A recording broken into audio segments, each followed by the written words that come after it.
Alors, l'élection de François Hollande, euh, si on prend un peu de recul, on va dire que c'est une élection par défaut, hein.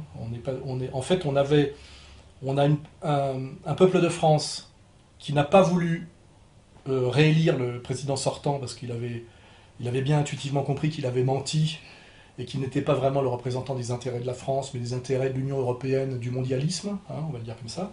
Hollande s'est fait élire parce qu'en fait il était par défaut quoi, celui qui venait se présenter en face, et surtout parce que DSK s'était fait mettre sur la touche pour ce que j'appelle préliminaire abusif. Donc en fait Hollande a été élu deux fois par défaut et par hasard, parce qu'il fallait chasser Sarko et parce que DSK s'était disqualifié. Et en fait on est, je veux dire, après un président du mensonge, parce que Sarkozy s'était fait élire sur des promesses, un peu nationales, un peu identitaires, un peu néo-Front National. Là, on est sur un président du vide, parce qu'en fait, il a rien dit, il a rien promis, quoi. D'ailleurs, son slogan « Le changement, c'est maintenant ». Il suffit de regarder son gouvernement pour voir que Dieudonné avait bien raison, hein. C'est, avec le PS, c'est une dans la gueule, une dans le cul, quoi, hein. Le président de la République a nommé Monsieur Laurent Fabius, ministre des Affaires étrangères. Monsieur Vincent Peillon, ministre de l'Éducation nationale. Monsieur Pierre Moscovici, Manuel Valls, Arnaud Montebourg, Michel Sapin, Madame Yamina Benguigui. Je te fais fermer ta gueule et je te la fous dans ton cul. Toi, dans ton cul, dans ta gueule, vote pour moi, je te la mets dans ta gueule et je te la fous dans le cul. Ouais.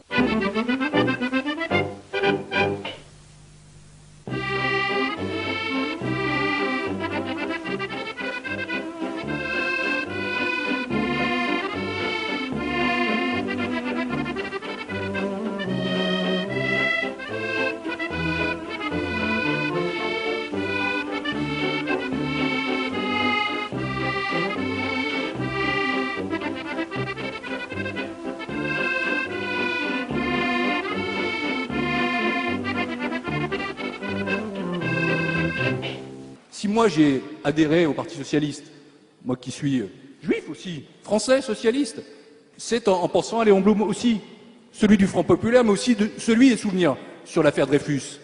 Et il faut s'interroger, que ferait Léon Blum aujourd'hui? Et quelles ont été les causes pour lesquelles il s'est battu? La République, le socialisme, la gauche, et vers la fin de sa vie, c'est vrai, le sionisme. Ça suppose de ne pas oublier non plus une histoire commune entre les socialistes, Israël et les juifs, qui a pu connaître à tel ou tel moment des difficultés, mais qui a aussi des traditions extrêmement fortes que je voulais rappeler maintenant.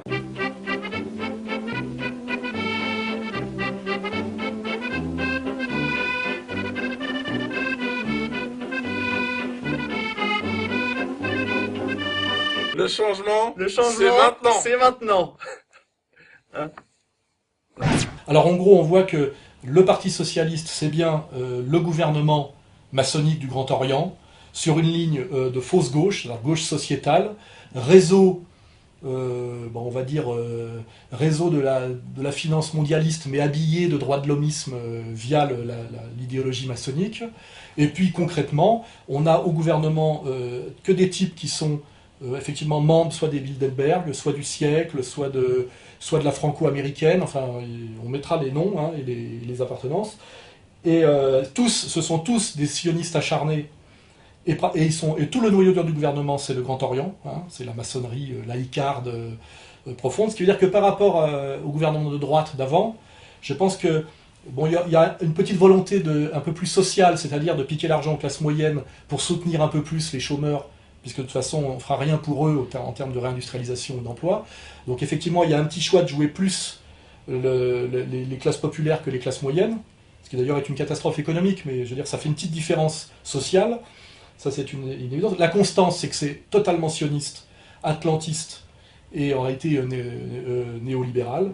La petite composante en plus par rapport à la droite, c'est que c'est très très antichrétien et encore plus français. On dirait aujourd'hui que pour faire partie du gouvernement français, il faut ne pas être né en France, il faut afficher sa détestation de la France. On peut citer la ministre de l'écologie, là, son mari, oui. Ouais, elle et son mari, enfin je veux dire, voilà. La France forte, c'est un bon slogan? Alors, à mon sens, non. Moi, je me fiche pas mal de la France, effectivement, et qu'elle soit forte. Pour moi, c'est pas mon sujet. Ah, tu t'en fiches, toi, qu'elle soit forte. Mais c'est un hasard bien, historique, l'état des frontières à l'heure actuelle, le fait que moi je sois né en France. Je me sens pas plus fier d'être français que d'être grec ou sénégalais. Enfin, franchement, c'est quoi cette histoire d'avoir les deux pieds dans la bouse et de bander ses muscles là pour faire croire qu'on est des costauds? On est un petit pays. Voilà, ils sont français par hasard. La France, c'est de la merde. Pourquoi pas le Sénégal? Enfin voilà. Je rappelle que le ministre de l'Intérieur, c'est pas rien, Valls, franc-maçon du Grand Orient. À l'intérieur, les ministères clés, c'est l'économie et finances. L'intérieur, il n'y a pas 36 ministres sérieux, et les affaires étrangères. On voit que si on prend l'intérieur, celui qui va être chargé de botter le cul des gens comme moi et Dieudonné, Valls, espagnol, on vous dit espagnol, naturalisé français dans les années 80, c'est-à-dire que le type est à peine français, et surtout qui a décrété, on va remettre l'extrait, qu'il était éternellement attaché à Israël. Ma famille est profondément liée à Vladimir Yankelevitch, qui a écrit le plus beau livre qu'on puisse écrire sur l'imprescriptible et sur la Shoah. Par ma femme, je suis lié de manière éternelle à la communauté juive et à Israël, quand même. On préférait qu'il soit éternellement attaché à la France. Voilà.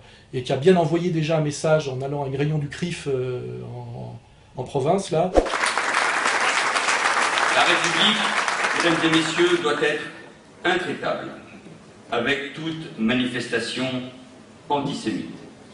Car quand un juif de France est attaqué pour ce qu'il est ou ce en quoi il croit, c'est la République elle-même, dans son essence, qui est attaquée. On l'a bien mis en place pour faire le boulot, voilà, de travailler pour la communauté, on va dire, talmudo-sioniste dominante. Voilà, il a bien été choisi pour ça, c'est clair et net. L'émergence de cette nouvelle génération est incarnée aussi par des femmes trentenaires, comme Najat Vallaud-Belkacem. À seulement 35 ans, cette proche de Ségolène Royal hérite du poste de porte-parole du gouvernement, en plus du portefeuille des droits des femmes. Il y a aussi la députée de Moselle, Aurélie Filippetti. À 39 ans, l'ex-porte-parole du groupe PS à l'Assemblée devient ministre de la Culture et de la Communication. Connue comme la patronne d'Europe Écologie Les Verts, Cécile Duflot, 37 ans, accède au ministère de l'Égalité des Territoires et du Logement. Des jeunes pousses incarnées enfin par des personnalités moins connues du grand public, comme Delphine Batho. À 39 ans, cette royaliste devient ministre déléguée auprès de la garde des Sceaux. De la même manière, Fleur Pellerin, 39 ans elle aussi, issue de la diversité, cette jeune technocrate au CV déjà bien rempli devient ministre déléguée au PME, à l'innovation et à l'économie numérique. Oui, et puis après, effectivement, les petits ministères rigolos, pour faire joli, c'est toujours la blaquette de service, la beurre de service, dans des ministères qui n'existent pas. Ministère des Français de l'étranger pour Yamina Benguigui. C'est toujours pareil, la réalité de la domination et la réalité du mépris. Effectivement, de faire du communautarisme en prenant une beurre de service, une blaquette de service, il y a même une jaune de service aussi. On est dans le grotesque, le méprisant, l'indigénat, on peut le dire. Et ça me fait marrer quand je pense à tous ceux qui ont voté à Hollande en pensant que le changement c'était maintenant, que ça allait changer, et surtout qu'on allait être, que c'était presque la gauche. Quand on voit à la Bastille les drapeaux qu'il y avait, drapeaux palestiniens, etc., les gens qui nous dominent et ceux qui ont voté pour eux intelligemment ne sont pas allés, effectivement, ils ont l'intelligence de ne pas avoir exhibé des drapeaux du Grand Orient et des drapeaux israéliens. Ouais, pour la Palestine, y a beaucoup de drapeaux palestiniens parce que ce qui se passe actuellement, on est globalement d'accord pour dire que c'est pas très bien. Ma vision est peut-être fausse, mais moi la vision du sionisme que j'ai, ce sont les volontés de colonisation israélienne avec un lobby de gens qui soutiennent Israël pour continuer à coloniser en Palestine et qui défendent ça envers et contre tout. C'est contre la politique terroriste d'Israël qu'on veut réagir. Mais c'est quand même pour ça que ces gens-là ont voté. Mais ils ont quand même exhibé bêtement des drapeaux du Maghreb, des drapeaux palestiniens. Voilà, il y avait Yannick Noah aussi à la Bastille. Ouais, ça c'était le tragique effectivement des électeurs du Parti Socialiste qui n'ont rien à voir d'ailleurs avec son noyau dur à la Bastille. C'était tragique. Ouais.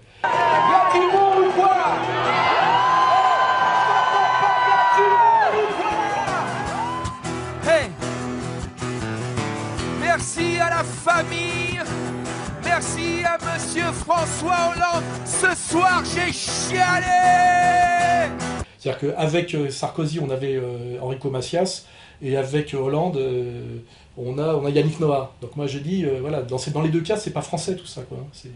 Puis Yannick Noah, surtout, c'est enfin, il faut regarder, musicalement, c'est de la merde, quoi. C'est de la soupe mondialiste, pub pour les slips, caricature du black qui se soumet à tous les stéréotypes, parce que je vois pas, moi, Patrick Bruel faire une pub pour les slips, hein. Voilà, c'est toujours le black, lui, peut montrer sa grosse bite, quoi. Enfin, je veux dire, vas-y, on est quand même resté dans Joséphine Baker avec le collier de banane, hein. Je veux dire, la jupe en banane, hein. On ne va pas beaucoup bougé. Et ces types-là acceptent ça parce qu'ils prennent un peu d'oseille, quoi. Saga Africa, je fais le négro de service, et je fais ricaner, je prends un peu d'oseille, mais tout ça est tragique. Donc moi, ce que j'aurais aimé, c'est qu'à la Bastille, il y a la France, quoi, hein. C'est-à-dire, effectivement, ni Yannick Noah, ni Enrico Macias. Et là, on est passé, effectivement, de la République de droite Enrico Macias à la République de gauche Yannick Noah. Yannick Noah n'étant d'ailleurs, j'ai dit qu'un mec qui fait des claquettes, qui danse derrière, effectivement, on a Valls, Fabius, même Hollande, si on veut en parler, hein. Mendès France avait au moins l'élégance de mettre France derrière Mendès, quoi. Là, le président s'appelle Hollande, quoi. Moins il y a de France, mieux c'est. Sachant que quand on regarde, d'ailleurs, souvent les types, c'est de plus en plus rare que les mecs soient nés en France, quoi. C'est en général né en Afrique du Nord, je sais pas pourquoi. Même Hollande, hein, fils d'un médecin OAS, c'est des pieds noirs, proche de Tixier-Vignancourt, c'est-à-dire d'extrême droite, ce qui est assez drôle, parce que Ségolène, c'était pareil, c'était famille Front National, militaire de carrière, et Hollande, c'est le socialiste dont le père était à la droite de Le Pen, quoi, hein. Tout ça est... Enfin, c'est ce vaste mensonge républicain, répugnant, enfin ça pue la Troisième République et même la Quatrième République, là, le changement c'est maintenant, on est vraiment dans la France laïcarde républicaine, dans toute son abjection bourgeoise, mensongère, et si on veut enfoncer le clou, sous quel auspice s'est présenté Hollande? Jules Ferry. Voilà François Hollande qui est au pied de cette grande statue installée en 1910 aux Tuileries, dépose une gerbe, donc la figure de Jules Ferry qui est sur ce piédestal. C'est assumé, alors ça ne peut pas être une erreur à ce point-là, c'est même assez inquiétant. Que Jules Ferry, on prétend que c'est le père de l'école libre, laïque et obligatoire, c'est le père de l'école laïque obligatoire, oui, c'est-à-dire de l'école anticatholique, mais libre elle l'était déjà, et gratuite elle l'était déjà, hein. Elle l'est déjà depuis les rois de France, hein. Donc on est vraiment sous les auspices d'un militant laïcard, colon notoire, hein, tout le monde a osé le faire remarquer, hein. Mais ce choix crée la polémique, car l'ancien ministre de l'Instruction publique était aussi un colonisateur qui se fondait sur une thèse raciste. Il ne faut pas oublier, en sacralisant ces premiers républicains, que Jules Ferry et Paul Bert ont tous les deux été de très grands racistes. Le Conseil représentatif des associations noires a lancé un appel au président pour qu'il évoque les deux visages du fondateur de l'école. Nous ne disons pas qu'il ne faut pas rendre hommage à Jules Ferry, mais nous disons qu'on ne peut pas le faire sans évoquer l'ensemble du personnage, ses actions éclatantes, ainsi que sa part d'ombre. Pour Jack Lang, évoquer la part d'ombre de Jules Ferry est hors sujet. On est vraiment sur ce mensonge libéral qui en fait derrière toute l'idéologie des Lumières, qui est une vision, on va dire, rationaliste, anti-spiritualiste, mais raciste, dominatrice. Enfin voilà, on est cette vision qui a amené à la colonisation au nom des races supérieures. Enfin, on a ça jusque... Léon Blum disait la même chose, hein. Ferry, c'est le 19e siècle, mais Léon Blum disait la même chose dans les années 30, hein.